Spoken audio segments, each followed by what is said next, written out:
And no, aren't we that way? We think we're something other than, But Alcoholics Anonymous, if you stick around, will straighten you out. But I went to this AA women's meeting in San Clemente, and I was sharing that I was going to have this opportunity to meet this man that was my earthly father. And I was so angry and so hurt by him that I was sure I was going to harm him. And so the group got together, the women in Alcoholics Anonymous got together and talked to me and shared with me, and the phone rang at this club. And the phone was in the back, the phone was ringing, and the secretary of the group got up. They didn't have, chair people, they had secretaries, okay? And then they had leaders of meetings, but they weren't called co and all that kind of stuff. This is old time stuff. Anyways, the secretary got up, she said, "It's probably your father." And everybody started giggling, and that kind of got me out of a lighter mode. But it was. He traced me down to an Alcoholics Anonymous meeting, okay? And because I believe my brother told him that she's probably in an AA meeting, she got sober. And he had tried Alcoholics Anonymous in the very beginning, way back in the 50s, probably 53 or 52 or 51, somewhere like that. It had been established, but that's when he had gone, and I'll tell you a little bit more about what he said to me after I met him. I was stunned. I didn't know what to do. I didn't want to answer the phone. And every woman in that meeting of Alcoholics Anonymous came into the kitchen area, which was not very big, crowded around with me and said, "Cindy, you could start it clean. You could start a clean slate with your father if you give him this opportunity." And I thought, okay. And I answered the phone, and he said, "This is your father." I said, "I know, and I'm going to meet you, and we'll talk so we can have a clean slate." And I hung up the phone, and I thought, that ain't going to happen. I'm going to go there, I'm going to rip him a new one, And so this young man, of course, that 13-step thing that we're so forewarned about, do not get in relationships in your first year. Well, I went against every rule there ever was, and I got immediately involved. Said, "I will take you to this thing." And so off we went to Glendale, California, where this wedding was going to happen. And it was the night before, and honest to God, he did not sleep with me. The young man that brought me. He slept in a separate room. I slept on the couch, and in the morning, I had the little black book, the 24-hour day book. And I don't know if we still sell it in Alcoholics Anonymous. We do. Amen to that. And I was reading the reflection for that day. Well, it has the message, and then a time for you to meditate. And during that time of my meditation, after reading the thought for the day, that's what it's called, during my meditation, in comes my father. And he's standing, I'm sitting on the on the couch, and the kitchen's like directly across, and there's a bar between us, thank God. Because my first impulse was to jump up and strangle him. But I sat there, and I sat on my hands like Patio had taught me. When the volcano starts to erupt, you sit on your hands, okay? You don't hit people, Cindy. And, of course, she's a good one about that. She threw chairs at people. I seen her, okay? That one was for you, Patty. And so I sat on my hands, and I looked at this man, and he was pouring himself. He had a flask. And I can only imagine it had to be the highest proof, because that's us alcoholics. That's how we do things, And it was probably vodka so that I wouldn't smell it on him. That old, like, you can't smell vodka. Come on.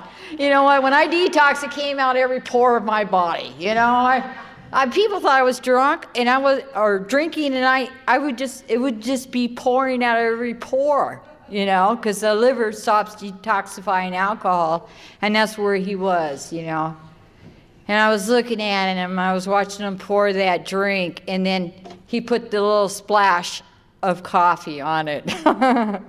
And, and I thought, that's the way I would have done it. This man, I must come from good stock, And I looked at him, I said, I got a lot of bitterness and a lot of hate towards you and a lot of resentment. And he says, I see that you're reading the 24-hour-a-day book. And your mother and I went to Alcoholics Anonymous a long time ago in LA. And we just didn't want what they had. And he goes, and I still don't want what they have, but it works. And I thought, how could he give me that message if he's still drinking? But he saw it in the people around him. Every meeting that he attended or that he had to attend, I don't know if they forced him or not, but they forced me. I imagine maybe somebody had a little nudge in there, probably God himself.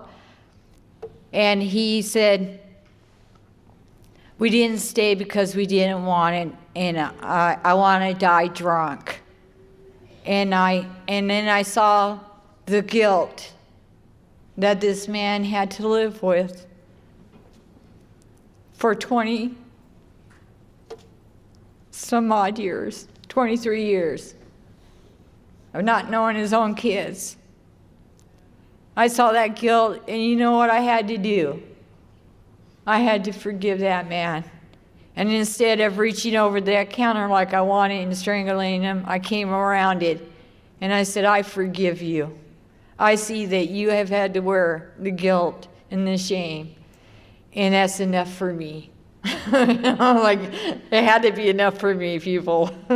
I had to let go of that, and I gave him a hug, and we hugged, and I didn't get to ever hug him again because the following July he died of alcoholism. And I backtracked to my mother, who was also an alcoholic and an addict, and she got strung out on alcohol, and that's my choice of drink, my choice of drug.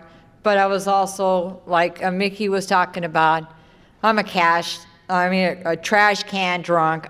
Anything that'll get me out of feeling will do. But alcohol was number one in my life. It was the center of my life for 23, well, I started at 11, for 12 years. But there was a lot of other stuff that I did. I did it all. So if any of you are thinking about heroin, you don't have to do it. I did for you. If you're thinking about crank, it was called meth in my day. I slammed it for you. I snorted it for you. I sniffed it for you. I smoked it for you. You do not have to do that, okay? Amen, all right?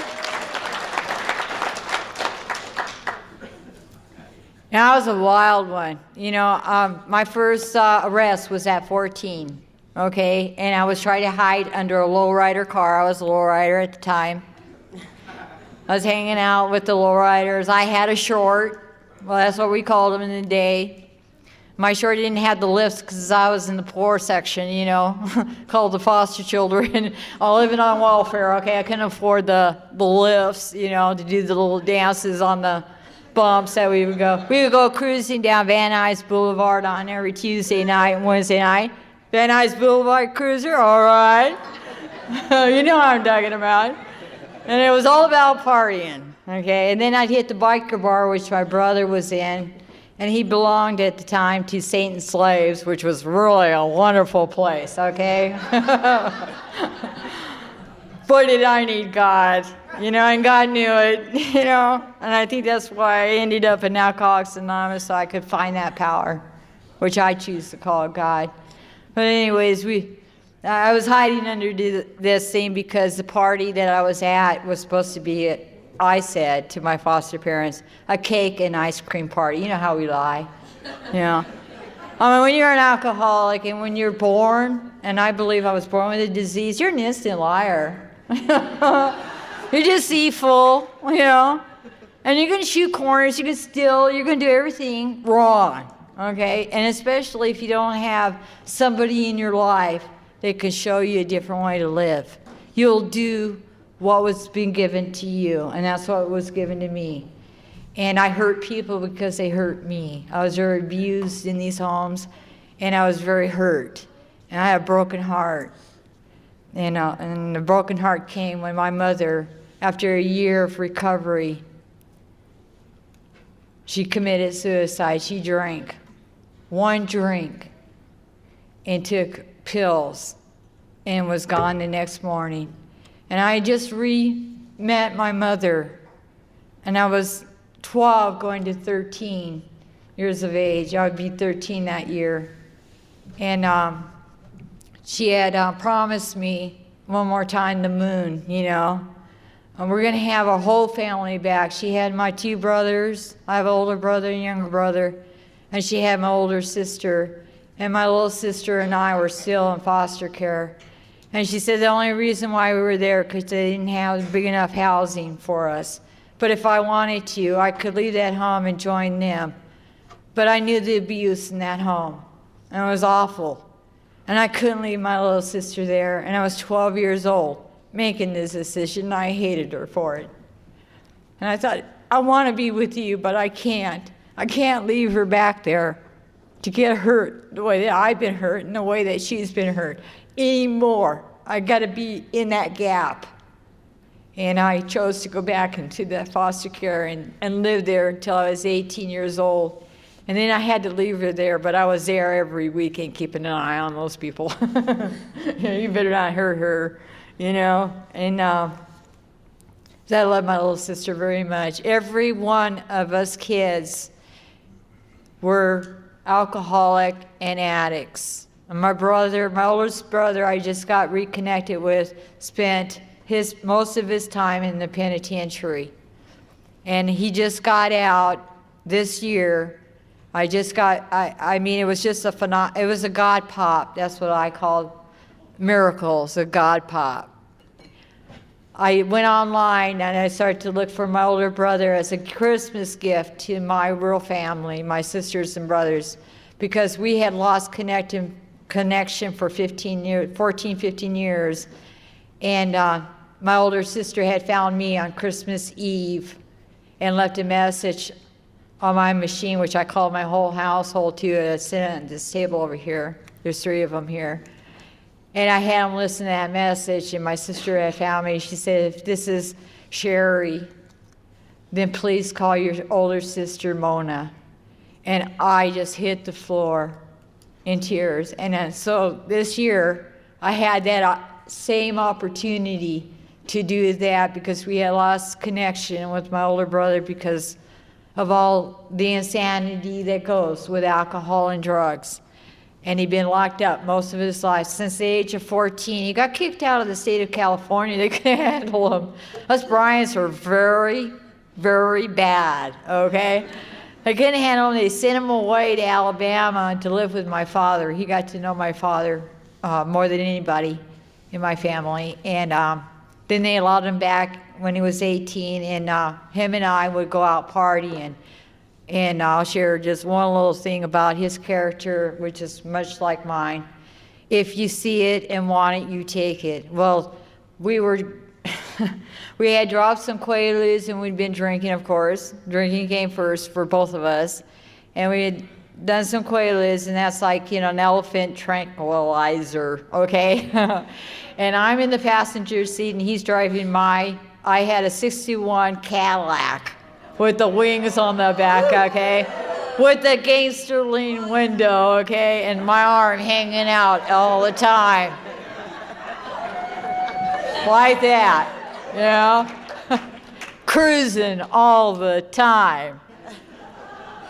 I had to get over cruising. I had a friend in AA. She said, Cindy, we've been in this parking lot for 20 minutes. Would you park the car? Quit cruising. You're no longer a lowrider. You're a member of Alcoholics Anonymous. I had to learn to stop that, okay? We had to unlearn what we've learned so that we can learn the new stuff given through Alcoholics Anonymous and the 12 steps. Well, anyways, we're We're on the freeway, the I-5 freeway. And if anybody's from California, you know that's a pretty big freeway. You know, it's like the major one. And we're thinking we're in the fast lane, okay? And we're driving along, and we're ripped. You know, I've run away from home. I decided, I was just before I was 18, I decided I'm not going back there. I was ripped, you know. I could care less about my little sister anymore. She went right out the window. Okay, I'm too high to care. You know, that's what alcohol and drugs do to you. It wipes out everybody that you love and care about. And I have this open bottle of wine, Almadine, dry. So if I had to drink wine, I had to drink the dry stuff. I didn't like that little fruity stuff, okay? And we had been drinking earlier the hardcore stuff, you know, the higher proof stuff, and then dropping the Quaaludes. Well, that was quite a mix. And so you can see what we look like on the I-5, okay? And we're thinking we're in the fast lane, and we're going, I don't know where we're going. And all of a sudden, I hear this loudspeaker behind us, and I see the lights, you know, those red and blue lights flashing. And I hear the loudspeaker, "Do not pull over. You are in the emergency lane. Go to the right." And I thought we were in the fast lane, okay? And so did my brother. We would have plowed into the fence, but I did that for him later on in my story. When I got to 250 feet of fencing prior to getting to Alcoholics Anonymous, I should be dead 1,000 times over, if not more. And I'm sure that everybody here that's an alcoholic can relate to that we are blessed. I was kept alive, not by myself. It had to be a power greater than myself. No other power could do. I couldn't stop my drinking. You know, when I first came in that first real meeting, when I came in, I felt less than zero. I felt like scum. You know, I had done everything that I thought I would never do. I've been in places where I thought I would never have gone. And I was sitting there feeling so low. And I'm certain that the women can understand what I'm talking about. I lost self-respect. I had no integrity. I was an animal, you know. And I was less than zero. And I sat on the floor. I wouldn't sit in the chair because I didn't feel like I belonged in one of their chairs. I was too dirty. I was too dirty to sit in their chair. And I sat in the chair and I rocked back and forth because I was detoxing. Precisely, it was like my first 90 days, and you know, I was still detoxing. I detoxed in my 2-car garage, which I ended up living in, and I was sitting there rocking, and they read chapter 3. And you know, if you're wondering what an alcoholic is, and I know Mickey had shared a little bit about it, but there's another portion in chapter 3 where it says, "We alcoholics are men and women who have lost the ability to control our drinking." And I thought, I am. I right then and there was no lurking reservation in my mind as to who I was. I was a real alcoholic. And so I kept coming back because that's what they told me to do. And eventually I got to sit in the chair. And eventually they told me to sit down because I kept going for coffee. You know, we get hooked into that coffee thing, you know. We got one addiction to another, okay? Coffee and cigarettes, okay, were my thing in my early recovery.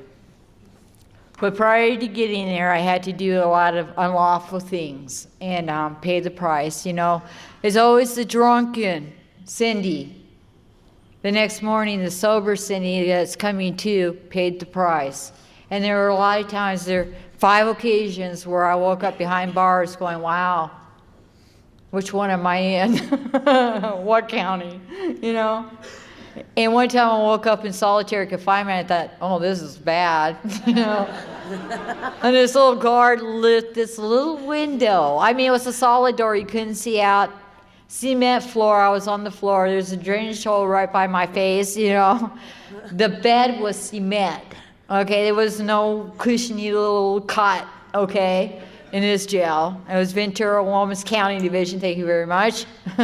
Anyways, I found myself on the floor with these lips that were moving. Are you ready to cooperate now? And so immediately, I looked around the room. Well, there was somebody else there but me, okay? So I thought, okay, I have not cooperated. What have I done? Oh, geez. What have I done now if I didn't kill anybody? You know, because I had that always, you know, we always had that worry. I was a blackout drinker, and driving and drinking in a blackout, you know, could kill somebody, some innocent human being. And by the grace of God, that never happened. And it really was by the grace of God, because I always drove under the influence of 0.26 alcohol level. I had a 0.26 alcohol level after 12 hours of not drinking, because I refused to give my blood one time until I found out I was on violation. And so they came in and immediately grabbed my arm, drew my blood, and they were pissed at me. They held me in San Diego County for 3 days because I was a bad girl and not following directions, okay, and not telling them the truth. I wouldn't blow up the balloon, I wouldn't urinate in their bottle, and I would not give them my blood, because I knew, you know, after knocking down 250 feet of the 805 freeway, that's like going to Tijuana, okay, I don't know where, I missed my off-ramp. I lived in San Juan, I actually lived in Capistrano Beach at the time, okay, that's like 2 hours away. I obviously missed my off-ramp, okay. I had left a family reunion, and always when us kids would get together in our partying days, one of us would end up in jail. Well, it was my night. I came to across that freeway, being held down by some woman, I don't know who she was, I still don't know, holding my head down on the floorboard in the back seat, going, "They're looking for you, dear." And so I kind of creeped up and I looked, and I saw my Vega Camback, which was newly purchased, okay, which I didn't have full coverage on, all right, so I had to pay the price on that one. I continued to pay the price even though I totally demolished that car. If you can imagine 11 poles being pulled out of the ground, cement, to 11 poles, a chain link fence being pulled out of the ground, and me crossing the 805 freeway and ending up in this woman's car has to be a God pop, okay? Because I should have been dead and maybe at the first pole, you know. But I looked and I thought, oh my God, I've done it. I've done it again. You know, my prayer every time I got into jail, because there was more in between there, and I'm not going to go into that, because I think my last drunk driving tells my real story about how alcoholism is a disease that's progressive. If you do not get recovery, it will progress. It never gets better. Never. I hope you walk away knowing that in your heart, you know, so that you don't leave these rooms, and that you keep coming back. But I creeped up and I looked and I thought, oh my God, I have to go. And she says, "You're crazy." You know, it's like she was trying to talk me out of it. She was going to get me out of there, you know. They don't know who the driver is. They're looking for him. I said, "It's me." And so I hobbled out of the car and crossed that freeway, not getting hit, probably because there was too many emergency vehicles around and cops looking for Cindy B. And I just walked across it. He knew immediately who was the driver, okay? And I don't know what I looked like, but I know I was probably all over that freeway and trying to get to. I'm responsible. I'm the one that did this. I didn't even have to raise my hand. They just handcuffed me and threw me in the back of the police car. And this guy, he had one of them state troopers cap on, you know, the funky looking, not a regular cop cap, okay? And so I was pretty close to the state line, I can only imagine. And he put his car in reverse and he started to count the poles. that had knocked out of the ground. Knowing I was sitting in his back seat, now awake, came to out of a blackout, and he's counting those poles, and he went like this: 1, 2, geez, woman. 3, 4, 5, oh my God, woman. 6, 7, oh, I can't believe you're alive. 8, 9, oh, this is something else. 11, you're going to jail. Oh boy, are you going to jail. I say, I know that. There are no door handles on the back of this police car, okay? If I thought I could escape, there was no delusion in that, okay? When I was 14, I looked for them. They weren't there, you know? So I had that experience. I know I couldn't escape. And I didn't really want to. It was like, you know, I knew in my heart, man, that something had to get different or I was going to die. You know, and I even became comfortable with the idea of dying drunk, you know, and that's where my alcoholism took me. I don't know how much more time I have here. Are you going to throw a dart at me? That's what he did to the speaker last night, I think. Did they do that to you, Vicki? Or no, it was to you, yeah. Did it hurt? Oh, okay. Okay, I can use a little deflation of the ego, okay, always. But I stood in front of that judge 3 days later because they wouldn't let me out of the holding cell because I was a bad girl. And I didn't tell them the truth. And of course, you know, they make you pay a price when they're mad at you. And and on my other bookings, you know, I always got them pissed off at me. So every time I got out of jail, I was beaten up. Because I would do this number to them in the camera. In booking, okay? They don't like that. You know? And one night on a double arrest, see, I had gotten my first drunk driving. I was 18 years old. And I was at a substation in Simi Valley, California. And then they released me out of OR. I was in a blackout. And my cousin came to pick me up to take me home. And on my way out, I came to enough to see the arresting officer, so you know what I did. I rolled up my fist, and I clocked him one right in the face. And boy, were they all over me, handcuffing me again. And this time they shipped me to the Ventura Women's Department, which was 40 miles away from home. And I woke up, it was July the 4th. And they let me out of there. But you know, the guard that, or the booking officer from that night, from the previous night, she said to me, Cindy, you don't know where you're at, do you? Because I stepped outside and I saw the ocean. Okay, Simi Valley doesn't have the ocean, okay? You have to go to the ocean. And I thought, oh my God, where am I? And I'm standing there and I must have looked like this. And I had a heck of a hangover, man. You know, I was like, pounding, and I'm thinking, where am I? You know, and so the booking officer from that night that had beat me up, she apologized, by the way, but she had just got off work and she said, Cindy, you don't know where you're at, do you? And I said, no, I honestly don't. If you could point me to the freeway, I can hitchhike home. And because nobody was coming for me anymore. And so she said, I want you to know, I'm sorry, I'm the one that put the bruises all over you. She said, but Cindy, you're not supposed to smile in a booking, you know, thing. You know, you're supposed to keep like this, you know, straight face. And look mean, I guess. And I was smiling. And she said, you know, by the 6th time, I got a little irritated. So I jumped you and beat the hell out of you. And she did. She really whooped my tush, you know. I made it to the freeway like, oh my God, this woman did hurt me, you know, and as if I wasn't hurt enough. Anyways, my mother did get sober in Alcoholics Anonymous for a year.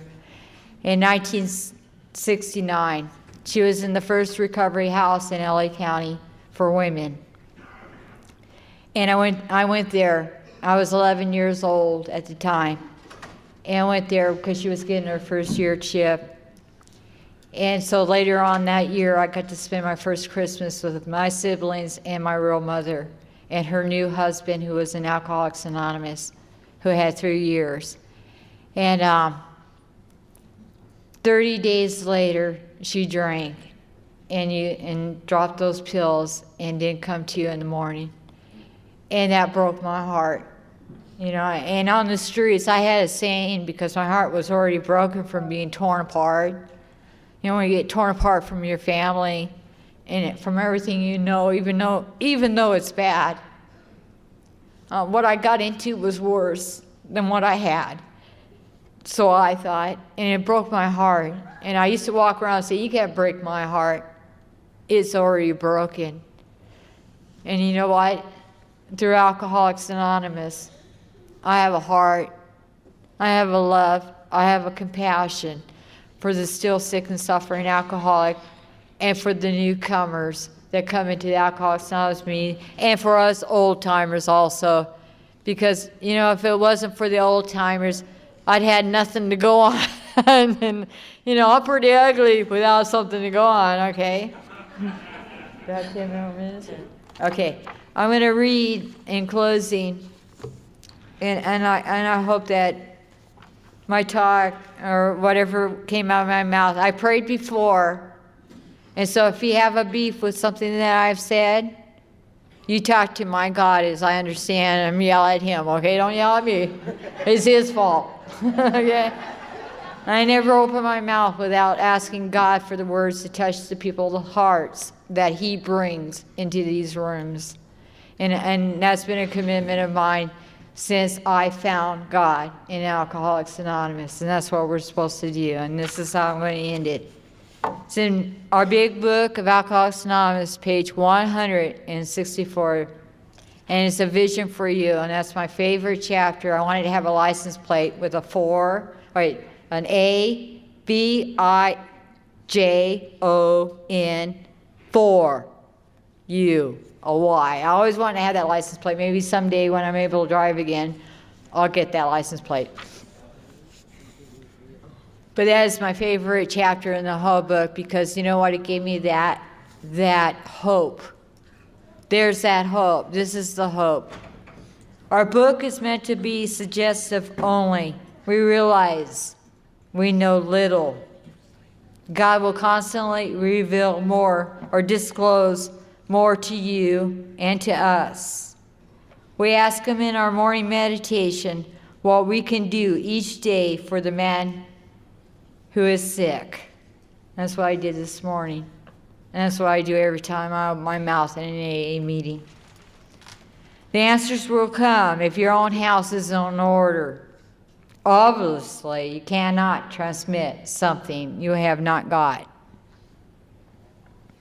See to it that your relationship with him, and they're referring to God as you understand him here, is right.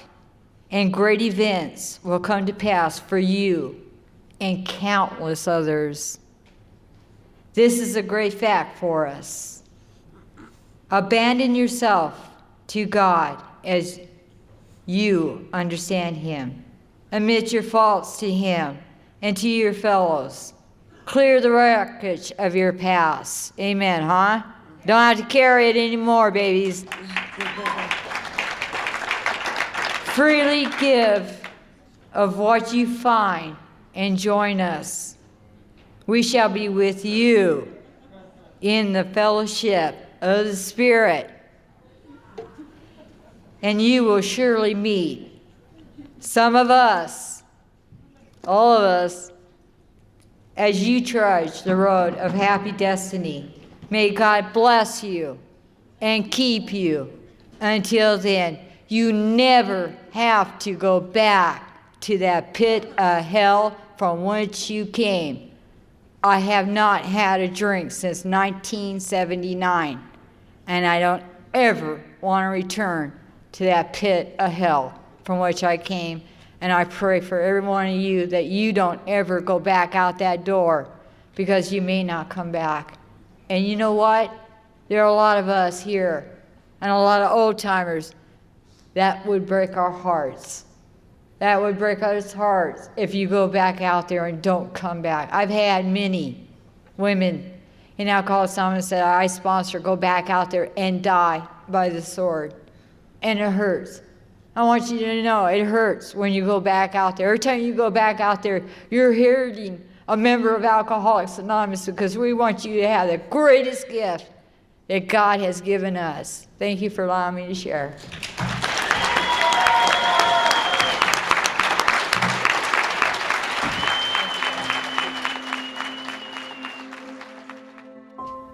We hope you enjoyed this recording.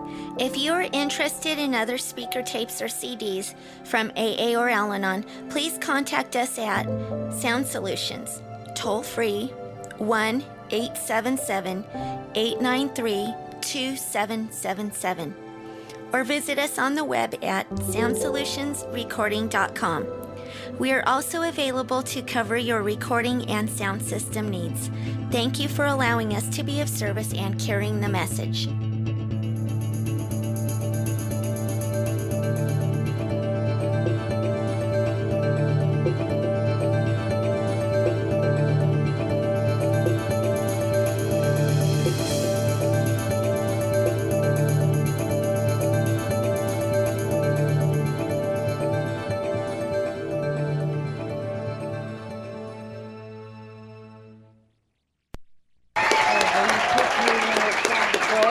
Okay. 10-minute warning? Yep, 10 minutes. Don't kick me too hard. I won't kick Okay. you out this area. I'm Cindy and I'm alcoholic. Hi, Cindy. Is that loud enough? Cindy. Lots and lots and lots. Oh! I love you too. Yeah. What an awesome crowd. It's been an awesome conference. I've never been so filled with such vigor and excitement. And I'm also nervous. We have to be honest here. That's what really works, is honesty. I wanted to start off today, and I hope that the camera can pick this up. But on the top of this, oh, that one's pretty close to me. Okay, I'm back this one off. Go away. No. Back away from Cindy. Okay. On the top of this is a picture. This came from Patio in California. I know most of you know her because she has been many times asked to speak in various different cities and states. And she was my second AA sponsor, and she gave this to me at 2 years clean and sober. On the top was my favorite beer, and was called Budweiser Malt Liquor. Okay, a highest proof, that's what I always went for. And on below is a picture of me at 25, sitting next to my first AA sponsor, who was Nancy Ann, and the lady sitting next to her was also a member of Alcoholics Anonymous, who came in right around the same time I did. She may have had a few months, or maybe, I don't know, it's been so long. We get old and we forget, okay? And I like to read what she had to say on this plaque. And I pray that all of you will take this to heart. What we think we want keeps us from having the alcohol. What we don't know exists. It keeps getting different. I wanted to share that first with you because it does keep getting different. You hear people say in Alcoholics Anonymous, it gets better. And some people like me, no hope Cindy, when I came in, I didn't see anything getting any better, okay? For 5 years, I was still on probation, formal probation. And it was, I just didn't see any hope. And so she, instead of saying, it's going to get better, because that would be the hope, she told me it will get different, and it'll continue to get different. And I thank her for that. Patty, that one was for you. I have to send her this. She's double checking up on me. I know she is. I also wanted to read, first off, out of Dr. Bob's story. I marked it. Please let me find it. Give me a moment here. The first 6 steps of Alcoholics Anonymous. Where are you, doctor? Here we go.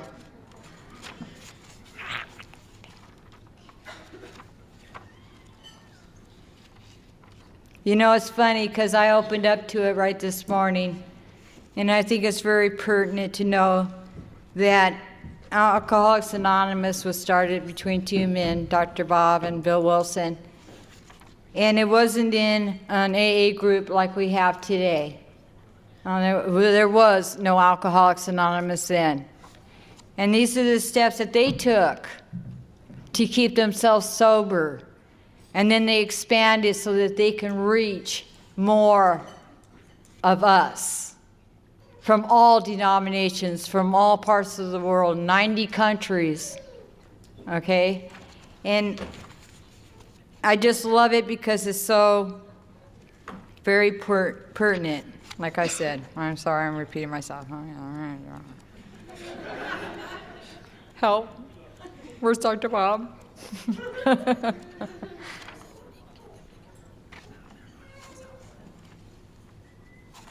It's after Bill's story. It's got to be after Bill's story.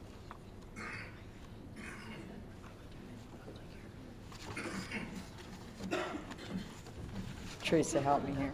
What are you doing? You'll have to excuse me because I've had a heck of a medical year, and it hasn't gone well with me. What are you looking for? Okay, it's Dr. Bob's. Dr. Bob's. It is in the first round. Oh, here we go. Thank you, JP. Wow, that's Okay, cool.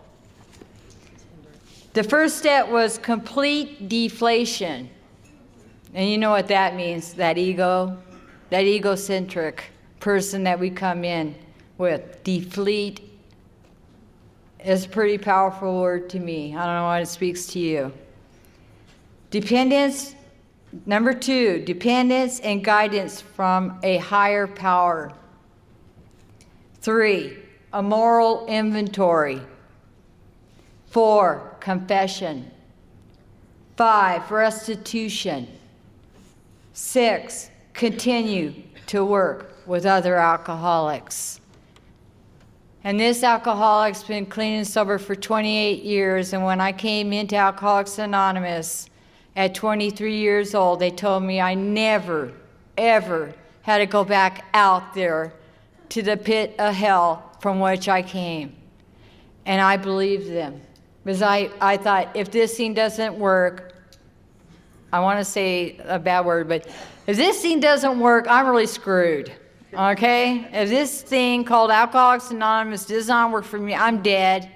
But you know, quite frankly, there was one point in my life, just prior to getting to AA, I was coming in on a court card. It was probably in the beginning of the court card scene, because I'm a dinosaur.